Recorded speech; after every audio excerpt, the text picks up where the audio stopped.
This was the perfect way to get rid of a body. The killer pulled out a piece of high-tech gear that looked like a sealed bag. All he had to do was stuff the corpse inside and press a button. Within just 2.5 minutes, the special liquid inside the bag completely dissolved both flesh and bone. When it was done, he simply packed up the bag and carried it away. No messy cleanup, no blood to scrub. And this was only the first step of his assassination mission. He then pulled out a set of facial prosthetics he had prepared in advance. After carefully disguising himself, the man he had just reduced to blood and sludge was suddenly alive again. Taking on the man's identity, the killer slipped into the wedding ceremony. But the groom on stage, that was his real target. As he scanned the crowd, his eyes froze on a guest who had a tiny surveillance camera hidden on him. Realizing the police might be watching, the killer immediately aborted the plan. He slipped away to contact his employer, demanding double the original payment. Just as they were haggling over the price, a server shucking oysters suddenly barged in. The killer couldn't be sure whether she'd overheard anything, so to keep his mission on track, he quietly pocketed the oyster knife she had been using and unplugged the refrigerator. After setting everything up, the killer headed to the restroom, where he found his true target. Catching the groom off guard,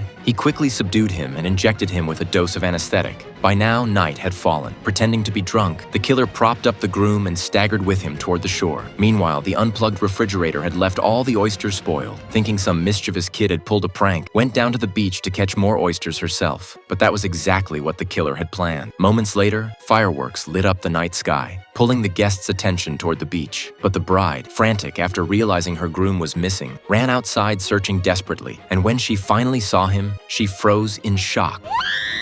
At the same time, a woman asleep in the cabin was jolted awake by the screams. If nothing went wrong, she would soon be framed as the one who killed the groom.